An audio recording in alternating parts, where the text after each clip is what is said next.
Merci Bampanga nous na Rolanda Beto na kati ya province ya Congo Central na République démocratique du Congo na Rolanda Beto na Baiti ya Kinzenza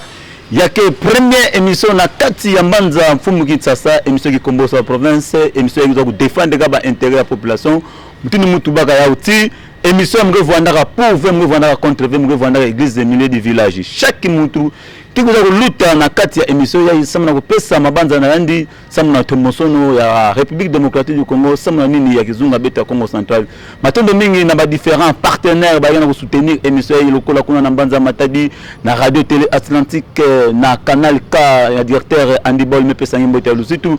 betoke awa na kati ya Mbanza mfumu Kinshasa kisika muzo sura na mosi yani ke mukongo yani ke mosi ya leader na kati ya Mbanza Matadi yani ke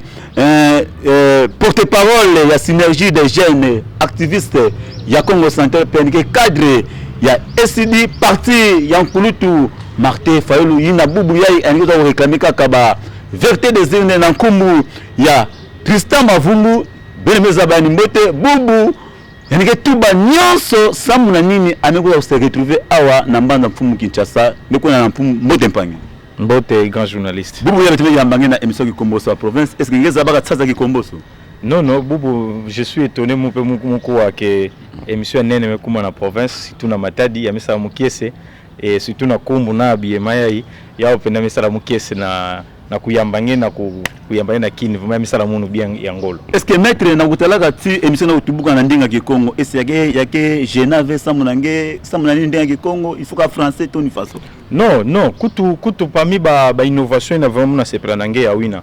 Nyamona mu depuis me kuza na kin me sala constat ba chaîne nyonso ina ba émission nyonso presque batuke na kulanda yake mingi ba émission ke na luta na dingala. Et c'est tout à fait normal betu to promouvoir ina betu langue et to sala mingi kutu je mona ko conseiller ba journaliste nyonso ba prendre bango atenge le pas na sens que to bana kusala betu nyonso ba émission na Kikongo c'est une façon ya kulamusa dia kandinga betu. Matono mingi pangi betu ko tatete na mau metala itsa betu République démocratique du Congo mambo ya gouvernement ya Sama Lokonde. Fuma yeti kuza kubieka Sama Lokonde comme premier ministre quand Tibubuya betu kuma na 60 jours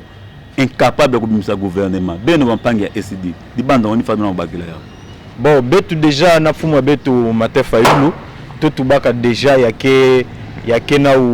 grossesse nouvelle grossesse yake na kukuiza et puis yake vraiment na césarienne ben on constater que ekivumu yake ya césarienne parce que depuis batulaka premier ministre Tibubu ben na mona gouvernement qui na kubima ve donc betu samna betu yake non événement et puis to vana tuba Matefa Yulu tuba déjà ya ni mosike mambu yayi betu bika kota parce que kaka bana ku changer kaka image mais yakena kaka FCC cash ba mebola bola batu kutu yani mosi pangi la main déjà tubaka ya uke noto mebenda kwani kaka chambetu alors Matefa Yulu le temps que aigle amemona kalenda kukota mambo na ve kutu bana kubokila ni prophète alinda kota babuzo ba ina ve yandi samuna yandi ani zona kaka ba réforme salama yaou ngememona ame lancer ba réforme ya itome banda na mambo seni il faut dépolitiser la seni donc mambo ya kina kusalama na gouvernement betu ke kuna ve betu metuna kubika kaka population ni constater yandi mosi que césarienne kina salama na pasi donc moi na ene je betu na ku supposer même que c'est possible à niveau ba vana ba mapasa parce que vraiment gouvernement yake bima ve puis ameka bima n'attendez rien na gouvernement parce que ba ambition que kuna mais ba ambition ka mosi babaka bambongo samna mambo ba élection mais yake ba panga kaka vana na kati ya lamuka na kati ya SDB buya mekuza kwa région de Union Sacrée mais si bino buya ni bana kufinga sana kokota Union Sacrée non bino bigana kaka zole tatu na kati ya lamuka betu na président betu Matefa Yulu tolenda kokota jamais na place yina batuke na kuzona kukota samu kaka babaka bayiba mbongo ya bwala betu ya uveke na bangindu ya betu na bapensa betu na Matefa Yulu si bubu baton kaka kena kubokila ndi aigle yani musikutu personnellement yake étonné kandi babokila ndi aigle mais c'est juste que parce que depuis nani bandaka politique nandi yake besoin nandi yake ke congolais na peuple congolais ani kona na toile alors ni faso benenda kunata peuple ani kona na toile ou bien peuple retrouver ba bonheur na bwala nandi na batu ina kena kena ba intention ka kuyiba mbongo. Donc vraiment il fallait pas, et Martin Fayulu est loin de là. Il y a un problème nani pour le moment, il y a que ba réforme salama parce que il y a unde que sauver bois la betu et il y a unde que permettre betu ba élection malunga salama. Maître Boubou ya fuma yiti kuzabaka justice mekota non état de droit ba mingi na kokangama na sala coup na vraiment banzila quelque part faut bien ndima yani mais me baka président yina ke congolais mais faut bien président change na pays Tshisekedi. Non, écoutez, musala ka émission mos awa na kini ya mva tu en fait ba mambo kena uluta na ba kinwa ke lokola ba batumos baba yemo na kaka kini neti ya Congo mais ba mambo kena uluta na Congo ça mona ko rejoindre ngena façon na tuba état de droit wapi état de droit betu kutu ba ne Congo nous sommes mieux placés que tuba état de droit qui est élevé. Nous sommes le mieux placés. Yandi na ke kuna na pouvoir benu kuna na matadi na Congo central atuba tubwana. Est-ce qu'enquête na droit pouvoir na gouverneur enquête déchi alors tu bila mon état de droit que wapi la cour constitutionnelle cour yanchuka ametuba ke nonge ngelenda vanda dia ka veva nke vanda bana tuba état de droit et les jours que mon lieutenant télévision me kuza tubila mamba ngo awa na kin c'est les jours que batmula la muka dia oui effectivement état de droit qui partiel va ba me kanga caméra ba me tuba état de droit non l'état de droit kanga ba ta se kopé kanga ba ta se kopé c'est quoi ba ke mingi ba to OVD wa bagel. Même en grâce présidentielle, l'état de droit n'existe pas. Et ça ne doit pas être partiel. L'état de droit, en principe, il faut voir qui m'a dit que betu nyonso, tu as senti que ma membre qui a changé. Tu vois, l'état de droit qui m'a dit que mutumo fallait sa capérer. Il y a quelques mots que betu nyonso il faut te bénéficier. Il faut avoir domaine musika que netikara. Il y a un monsieur qui dit que y a une fumo état de droit. Non, il y a que fumo état de droit. Il y a que droit ya congolais. Il faut que justice ça la gisa non. Mais il faut dire que mutuyi n'allait propulser à wani qui élevé jusque là nous n'avons pas encore trouvé parce que état de droit il n'y a qu'à élevé betu kutu bana matadi da bana Congo central betu membre état de droit kutu babi atubla betu parce que betu que victime ya membre état de droit. Bubu ya maître betu ya mbangi mi kota mbala mosi na membre Congo central bampangi betu ya mbani mingi samu na membre état la Congo central pangi treste Christian Mavungu ngevuana na matadi nini salangi bubu yangi kuma na kitsasa ningi metinda na makata mbanza matadi samna nini mbanza matadi bagete na besoin nange ningi se retrouver ana mbanza kitsasa tubula tete nkango mbanza na Kolanda nge samna nini kana mbanza kitsasa bo place nge ikele na kati ya mbanza matadi vraiment mukena kiadi et puis ya kutubila bana matadi na bana Congo central kaka na mambo ya état de droit qui est élevé betu mukeka ka momo sive toke betu mingi awa Rachidi Samantha et consort toke awa na luzunga ya Kinshasa depuis munu neti depuis août munu mukatu kaka na matadi vu insécurité benumeza basi ba ina zaba ve betu toke parmi ba jeunes na tona kuzona ba anti valeur ve na boala betu to vanda parmi ba jeunes na tome telema entre autres ba branli ba mais lucha tout ça betu telema rasam na kutuba ke to na zona dia kave komona gouverneur parce que simplement ya keve que to zona niveau to ke ba ennemi c'est parce que simplement ko constitutionnel tout ba déjà linda vanda dia vana ve depuis to bakaka décision na betu me kuma na ba problème betu to me kuma batu mos les personnes non agrata na province ya betu mosi et puis moi je suis matadien. Il y a un grand nombre de gens qui ont réclamé la façon de dire que bon matadien pour les matadiens non mais dans tout la bête au niveau il y a vraiment il y a insécurité que tout qu'on a dit avec pouvoir d'avant tenez cousa awa peut toquer presque plusieurs portes pour dire que voilà il y a l'insécurité à matadi et puis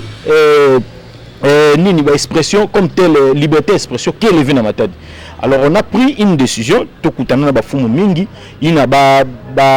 to sur la quoi to expliquer que ba ou jusque là de ce qui est en cours mais betu to kana tubila bana matadi que nous allons finalité to kana besoin to voto kana matadi mais on a besoin que y a tête sécurité kota y a zole gouverneur Katuka et puis ya tatu ba ina nyonso kana ba plainte ba kana ba problème ba kotila ba plainte ya luvunu na kata justice ba benda yao comme ça mutu nyonso ne retrouver liberté nani il faut tout bas tant plus que le gouverneur a été déjà déchu nous devons continuer à le dire que le gouverneur ne mérite pas d'être là que ce soit un danger ou pas mais nous devons continuer à le dire moi-même le souhaite que besoin mon yake nous futu kana matadi nous continuer pour ça là nous continuer projeter vision mon na façon mon ya komona mambo mais ça mon situation ya tout à toujours na contradiction v. C'est parce que simplement effectivement banque na batirer de ficelle mingi ana kini betu most me constater qu'est-ce qui ne va pas. J'ai eu la chance d'entrer ya kokota na baku constitutionnel lina mais kuza zaba bena qu'est-ce qui fait qu'on voit na mais muna tublange pas. Mais lini mesala ke kulutu atuma tubona bubu ya fumu en exercer na kusala yande numéro 1 à province ya Congo central. Ti bubu ya ni ke gouverneur ya Congo central. Muna tublange yo mais kuza constater mais kwenda kuna mais comprendre mais muna tublange ke pangi yande ndeke na leka bien fait. Atuma tubona ke na leka bien fait. Donc jour que le yande de chaque fois mais qu'on a leka ngi tuba merci Seigneur. Parce que jour ngi katuka vous allez serez surpris. Tiens que vana ngi dia donc en quête yaka na chance de la union sacrée. Non mais écoute, union sacrée c'est tout ça. C'est donc il y a que tout le monde quoi va utiliser terme aussi union de warriors donc il y a battu aussi et vampire. Mais toutefois membre il y a que manisa parce que il y a que dossier aussi, il y a que au niveau de la cour constitutionnelle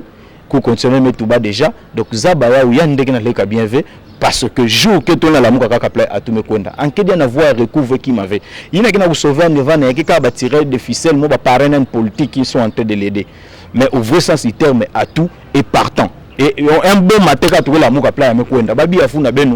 nous continuons notre élite et tout qu'on continuer à attaquer à partir awa et awa ba ko assurer betu que dossier nan que vana toujours na table jour que ben que ko raka amekwenda yande na leka bien fait. Est-ce que maître ngeli zimbaka na mama nous atama est-ce que bubu ya kana mebukila ngebe no vanda ki toi di dialogue in zone na kata kizunga beto Congo central samuna nini beto vanda beto no sobo mosi samuna ku tombola province beto Congo central samuna nini province bubu ya ko vutuka kana manima kana bubu metu ba beto vanda ki toi di beto nguzana beto vanda samuna tumoso na Congo central ngedi bana ni fatungi bakila.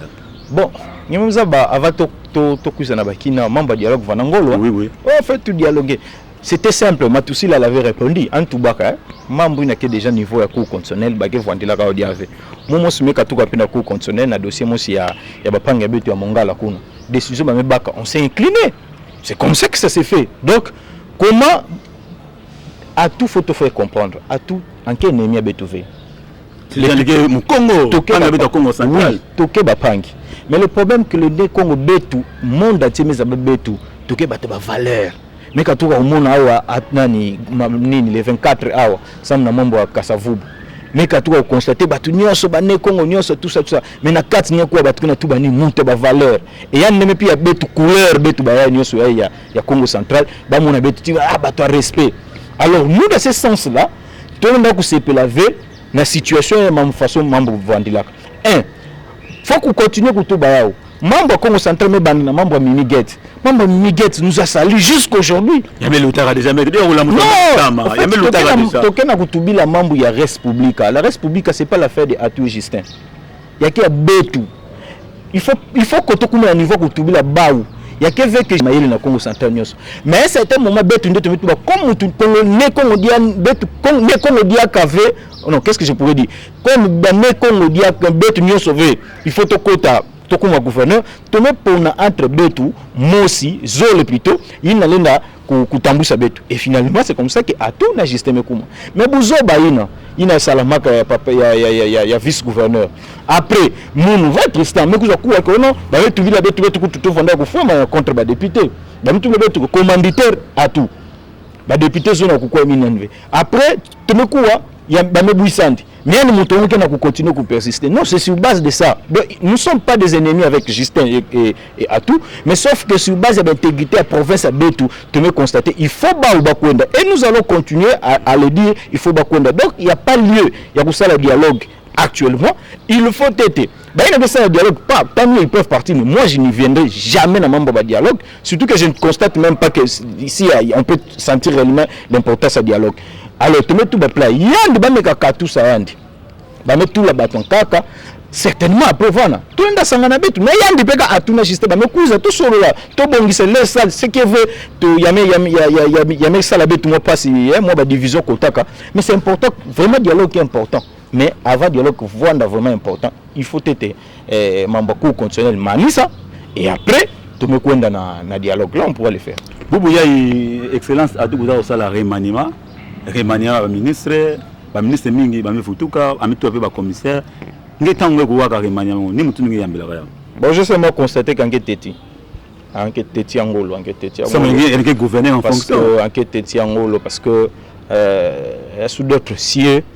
l'opportunité à Roussa Babi maintenant dans la Baka Koutouvé. Il faut que je répète, à tout est déchu. Gouverneur à tout, Yakuka tout Kanikele. S'il est là, c'est grâce que simplement en un soutien politique qui va prendre fin. Soutien politique, je ne sais pas comment l'expliquer pour le moment, mais il y a une assurance mingivé. Donc tu ne sais pas où tu vas amener ça. Donc à la minute ça peut capoter et puis finalement on ne sait même pas et ta solution et ta fouine tu seras perdant. Alors il y a un gouverneur déjà bameka tout ça. Amikuza sala remaniement il n'est que nous ba kuza katsa ni ndenge to ba kuza katsa ni tibubu ya banani katsa ga samna bubu ya tibubu ya ni que gouverneur ya mukina kutuba ke enquête ti maintenant amikuza sala remaniement mais qu'est-ce qu'on a constaté? Dites-moi na remaniement il y a qu'est-ce qui est de spécial là-bas? Parce que ce sont des mêmes personnes que il y a mes abats. Un monsieur comme Guilain Panzou qui a mes commissaires ministère nous avait la panga baou il y a tata babi kaka ou que non testament que Guilain Panzou faut orange va na vanda. Je ne comprends pas ça. Et bah Guilain Panzou ils sont toujours là. Qu'est-ce que je vois là? Les fils de donc bah tout le monde si nous abavé. Et bon, ça c'est un débat que je n'aime pas trop entrer où il y a des districts, il y a des territoires, tout ça. Il y a des débats sur notre fait, mais ça, il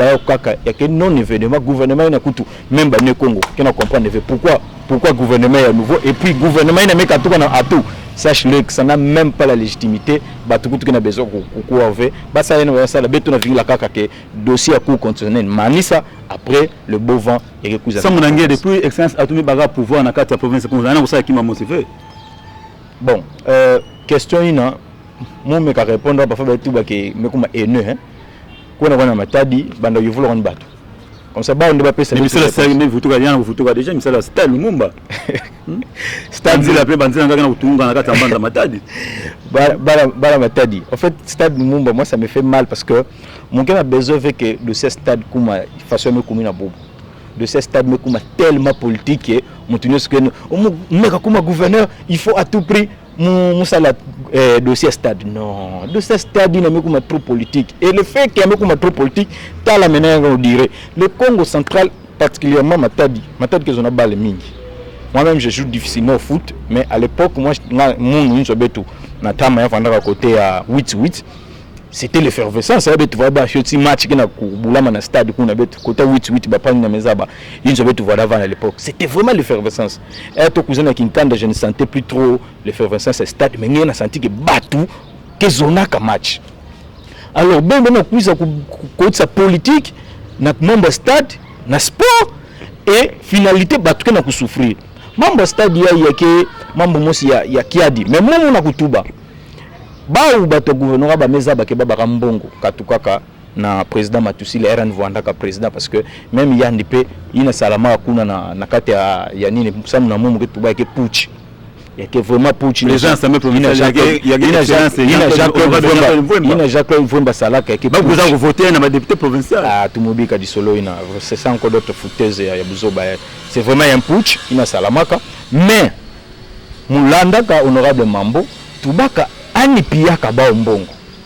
ba piyaka ni mbongo mais mbongo na tibu bwa justifier au TTV ça me justifie ba tubula betu je suis d'accord à vouloir entendre si réellement justification salam mais moi tubula bana matadi soki justification ya mbongo ina ni bakaka na matusi la salam avec luvunu stade ina betu zimbana ou bien muna ko wadia ka opanya betu Mosca play kuizaka ya Congo central de parce que betu ka ba neko Congo anzo suma province c'est la politique qui nous a motivé c'est pas la famille c'est la république betu ba sala la tefilo betu ba c'est la république c'est le bien de tous ya betu nyonso ke betu nyonso nia kati tata ina tant que mukonga nous a metunga na karanki baka ba bénéfice en kena besoin ya ko attendre qui m'a vu na chuka mais qui vont souffrir demain je suis en train déjà de pressentir que en que tout na yaou mais après comme ono faut pas monter betu bien mambo façon ça yana kusamina après nous on avait ngeku kaka ono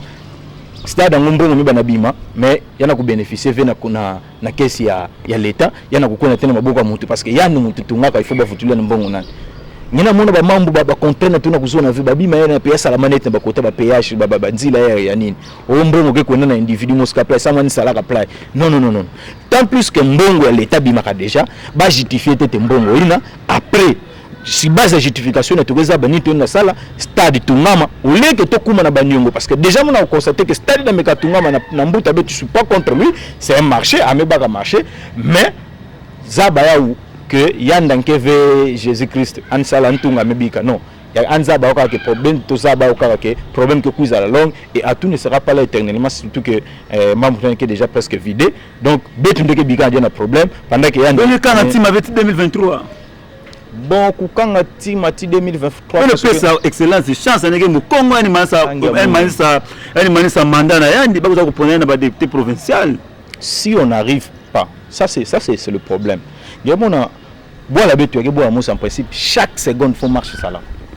Chaque seconde il faut marcher salama na bois la betu parce que mambo mingi ya kufa alors surtout na continuer kutuba babi maina ke notre big client na 2023 pendant que yandi ana kukuma ba millionnaire na kuma millionnaire na mbongo ina yandi ve ya mbongo betu non c'est muna ku répéter que reste public ke ya betu nyonso donc tumeka mona ke ngeyo yandi par exemple na kusimba ve to ke tula ngeyo. Et c'est ça. Mon qui m'a dit que idiotie de croire que à tout, Mekabika na président, Mekabika na gouverneur, il faut qu'à tout va na gouverneur sans boire la bête bon. Non, ça c'est l'idiotie. Bête na séminaire, tout va na professeur, moi souvent tout bila bête ou an va tout bas que l'idiot pour lui c'est qui? C'est tout celui qui croit que ce qui est y a nan mekavouan d'ave, banka que koufoua. Donc oh il y a bien la bête nyonso. Donc babika il faut que comme il y a même on se dit limite nande na maman boyo mimi guette et puis il ne fait absolument rien anika tout la batonka baka mingi ba na glenda gérer betu même pendant 30 jours baka mingi batondo mingi bampangi bena mimi ba betu na katikati ya émission betu muyambela beno mpangi Pisa Mavungu yanike porte-parole ya synergie des jeunes activistes de la province de Congo central peke yanike mosi ya cadre ya SD parti ya batu ya Martin Fayulu muke futuka na manima kitatala kisika mibaka ma muno mpangi jusqu'à Amiel sambeto baka ba elema yayi boss beteke futuka sambeto tatama na émission beto kilumba bubu ya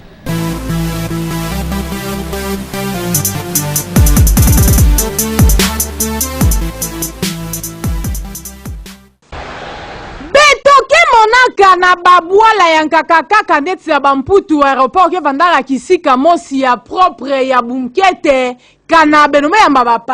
bapaya nkaka bake kuanvie aéroport na be kitoko avec impact na idéologie tala ya ke na kuluta awa na bwala ya Matadi na province ya Congo central bampangi ya Vincent en plein 21e siècle kuzaba avec kana ya beto binga yo aéroport popo tala aéroport mosi nkutu ya kubola depuis ba flama metungaka yo tala ba mire ba fissure côté ya nkaka nkutu avant avion kutuluka nzoka nde aéroport ya ke vandaka kisika nini bantuke lutaka na makulu tala mutinu nini bantuke na kuluta avion kuna na Zulu yalenda kukita aussi accident kusalama bantuku fwa me awa na province ya Congo central na ville ya Matadi bake bokila kaompi ville s'il vous plaît tala eta aéroport na bao ya mepesa beto nkia dinansoni tala bankombo yai bake na kusakana na plaine ba metinda mwana bakala yai samu yako poussa bankombo de façon que kana avion kutuluka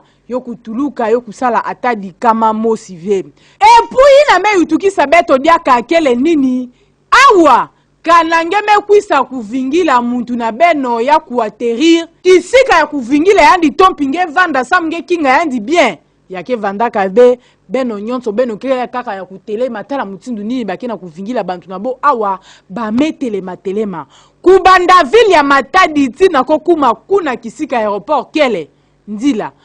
impraticable neti kaka beto kele kuna na kati ya babwala na bamayumbu na kati kuna na fin forme nzoka nde beto kele na ville ya Matadi en tout cas ya ibekena kulomba kaka na gouverneur atuma tubwana papa talentete dikambu ya aéroport yai awa ya ville ya Matadi ya province ya Congo central samuti ya kele ntsoni na kubokila yani na zina ya aéroport tala itana yao pardon, ben on sala quelque chose.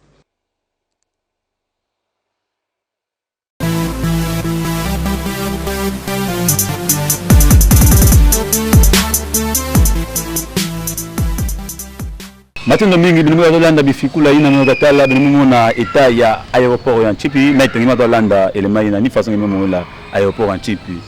Ah bon, kutula na kulanda déjà commentaire kubuela kelefe samu yake vraiment mambo choni mais c'est la mingi na mais pia ni mbote toms massive pasa nikele ba journaliste apply ndeto kuna bezo ba kona bimsila betu ba image ya modèle ya parce que yake choni ngimza ba na babwa la mingi aéroport que porte d'entrée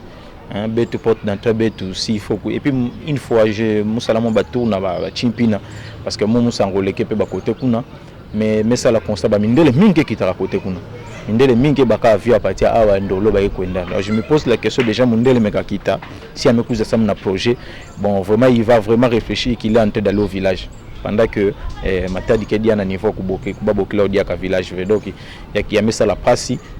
ya mona kutubilange il faut continuer à crier bola ek bola musi il faut marcher salama après chaque seconde babi mayai ba marche ba revendication ta marche ba revendication fois salama matin ya contre parce que neti bi ma play et que mon bacho il faut to revendiquer mengeke ke mona ba bakena uzinga bien ba bakena tunga ba inzo bien pendant que population est en train de souffrir et puis na ba infrastructure modèle na toke na bakila ou solution v bon c'est toutefois on est en train de constater et que soit betu il n'a que quiz après à tout an pia betu aéroport ya bien inalinda edebe tout vendre quand même respecter collaboration ngena monsieur le maire parti nzuzi na kata mbanza Matadi. Bon monsieur le maire de façon personnelle on n'a pas tellement de relations comme telles mais na cadre kaka ya ki activisme betu tout bara mo temps ya ku sololana ya ndina ku kuzaba un peu qu'est-ce qui ne va pas par rapport ya bemenu mezaba eto bara confinement na Matadi. Mambo ya 25 000 ya bacheto 25 non en fait benu bika wa mambo kukutubila en fait betu toke awa logique betu yake photo bana kutubila peuple betu logique betu photo bana tubila peuple tala kima yake droit ngeme bana kusala ngeyimbi et que peuple fone kuma na niveau ni zaba ba droit na c'est ça apparemment au Congo il y a un problème batu mingi zaba ba droit ba ve baguza pia ndi pamto oh merci tata gouverner pendant que effectivement ngina droit pia merci ve parce que yake droit na falan sadlan alors betu mbaka mo chance ina photo tubila panga betu parce que période ina ni baka betu ba 25 000 to telemelaka o ani baka ba 25 000 sam na mambo ya confinement alors betu personnellement tout mona intérêt ya kubaka to pesaka ni ba ani vula betu bon benuzona musali la mbongo na to tubila kandi yani pesa ba policier parce que to kuwaka à cette époque là les policiers ils n'avaient ça la garde de 3 jours ba vont baka 4 000 na jour tu comprends un peu ça 4 000 francs congolais 4 000 francs na jour je n'ai jamais oublié ba vont baka 4 000 francs ba ina salaka na 3 jours ina 4 000 donc na 3 jours ya salaka 12 000 francs betu mona ko bien fait parce que mbongo to vanda rassurer que mbongo ani baka ba mbongo mingi ya 25 000 na 25 000 francs alors tout le makani pesa ndambo parce que ce qui est vrai on a foutu la population fait mais ni pia ba panga betu poto pesa kan proposition moi aussi katuli la moi ndambo ya mbongo pesa ba panga betu wa policier ba ina sala ba sécurité pendant 3 jours ina je me pose la question il faut ba panga munu ya ba jeune ya lucha kina Matadi muna ko recommander ba mekadia ko kulandela ba mambo kina ya ba mambo na 25 000 francs mais après mekuza kuwa diaka munaka ba publication ba betu le fait que toke moi tama tokena kubaka moi ba chance à kuzaba information sur base ya ba réseaux sociaux moi monaka pangi mosi ya journaliste Guy Nyampala publié que même on a un publié que le gouverneur de la ville met baka décision ça mambo ba voiture ba grand car de 5 heures tout ça moi personnellement j'avais aimé parce que yake qui m'a mosi mebika na Matadi mbika embouteillage grave et c'était surtout mon on a dit la betu kena kinkanda c'était occupé parce que il fallait ba voiture en cas bima partir rapport il y a l'aide ya kuna donc c'était compliqué moi c'est pelarana parce que yake option moi aussi awa gouverneur à l'époque André Mbuta Baraka mais après mon a kokuwa keneta apparemment embouteillage me vutuka amekuma kuteka ba jeton en fait moi je me pose la question maire de la ville mbongo nandi fois bandilaka anda bakilaka kaka na ba jeton parce que c'est regrettable nous on est c'est pour cela j'ai rappelé que betu to kuza tubilande to salaka makelele sana tubilande que vutulo mbongo na ba jeton et c'est la même manière parce que on a kini musa kuwa mambo ba jeton fait vraiment beaucoup à mambo ya ba jeton fait kimbuta tubaka que non betu ba voiture bi akota mais pourquoi kaka ya betu beme kabaka fuma betu me baka décision aussi bien après ngekuwa quelques jours ya mebe maintenant muna kuwa bambouteillage mais ça makuna alors qu'est-ce que vous attendez de nous betu mbenzo na betu koshone bima ina to ndima non ba panga mu ina gekuna certainement faso bana kuwa mplai ba kemeka kulandela parce que retour à betu Matadi yake vont en force et là ça sera que tu vous ala ngemetu bila betu wapi ngimba kila mbongo ina bamba contre randi moi kufutuka na betu que voilà mu baka mbongo awa mais ça parce que voilà y a des modalités de procédure ça na kubaka mbongo façon mbongo l'état ke bakila mbongo alors ba ke na membre qui l'état ba ndeke l'état ba faut ba tubler tout voilà to bakila mbongo awa to mesala pas tout ça c'est ce que moi je veux parce que nous refusons que après to kuwa membre ba détournement donc il y a on to landa beto lisu likola lisu on est là on est en train de suivre le maire de la ville mais toutefois ça me éclairage si réellement ba éclairage que les il y a déjà éclairage mais tu que me dire que moi personnellement me en contact ça nous a si réellement électricité courant plutôt et éclairage public me cote presque partout parce que c'est qu'il y a que processus il faut cote partout mais Betou na côté Betou étant qu'activiste étant qu'acteur politique on va vouloir savoir d'où vient cet argent là et comment en kena ko répartir mbongo yi bedena ko na malim na tuka émission bedeli na publier la vedia metala SCD nous avons SCD Congo Central si avant la partie ya ba élection depuis 2018 be vous ko boua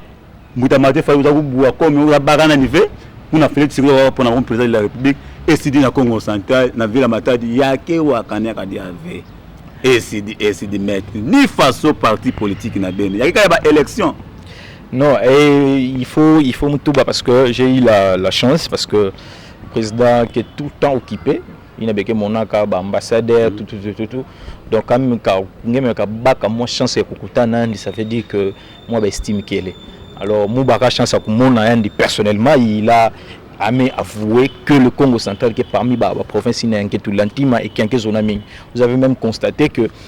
élection mais salam président vous tout cas dire que ça n'a pas ça tout merci. Donc vraiment le Congo central qui est antima nani. Tala rara betu mais solona président a mettu blamounu souci à mon pour le moment que je viens au Congo central mais mon banda kuleka na parti qui santu bu meleka qui santu bu nini donc ba cité betu nyesu nene na besoin de leka kutu tienge kota na chela. Ça c'est vraiment personnellement tout le monde qui compte la peine à moins depuis on a informé que parti SID il y a que presque partout mais sauf que maintenant on est en train de trouver bah, siège même on a déjà la pangue à baka siège juste côté Coca Coca Vana siège mosquée déjà baka on préparer bientôt là que Vana on a lomba kutu ba pangue mimi ba quiz parce que semaine dimanche yayi samedi toke na matinée politique dimanche. En principe, mon président Zonaka mon qui tapé dans Matadi mais vu ben sécurité il est Matadi mon baka de sœur qui t'a fait mais ba fumu ya betu ya SID donc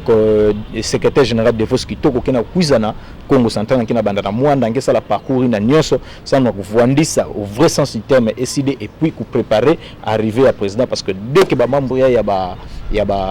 couvre-feu mais kamanisa na ba mesures barrières président missionné na tete ana kuiza na Congo central donc Fayulu que zona beno mingi Fayulu kena ku continuer ku soutenir Congo central même membre kena kuluta ya gouverneur personnellement il était très déçu en mettre bana lande la membre ina de près et il y a aucun tubile ya okutu une fois ça là ka pour de presse banka la kan tubaka état de droit que lever ça ben en voulant tubaka ba journaliste ben tala ina na luta na Congo central ben tubla membre si réellement état de droit donc président que na continuer soutenir beto et puis en qui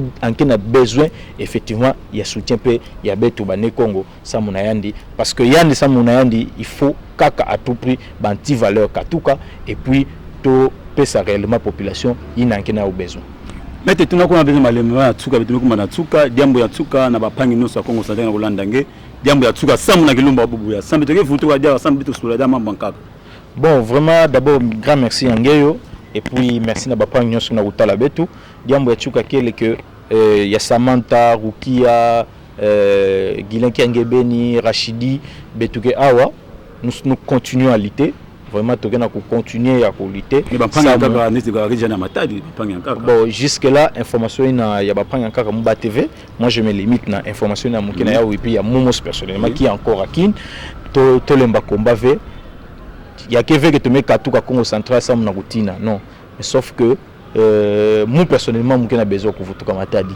mais sécurité certainement baina na landa mu bakena beso ba mona mu continuer ku défendre cause ya donc ça mu continuer ku défendre cause ya il faut nous assurer tête na sécurité alors panga betu à tous ces faits dictateurs anke na volonté inave wa toutefois mko na comprendre rage hein ça moyana na like bien ve tout le temps anke na ba problème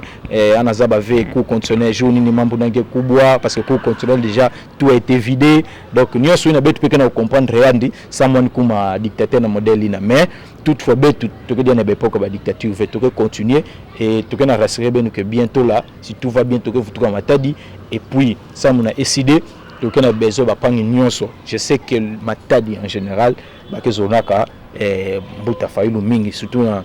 faso basalaka 2 reprises amekuza na biwewe plein donc ça veut dire que bana matadi ke zona Fayulu ben voanda rassurer que le président Fayulu continue à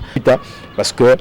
pouvoir abetu ba hibaka il faut y avoir tout cas parce que peuple qui a besoin changement na même on a ben mo si 2 ans mais ka to luta ba metu bako FCC maintenant bubu gouvernement qui na bima est-ce qu'il y a kaka FCC tout ça président Fayulu aigle tout bla ben déjà que ina ya kena ukaka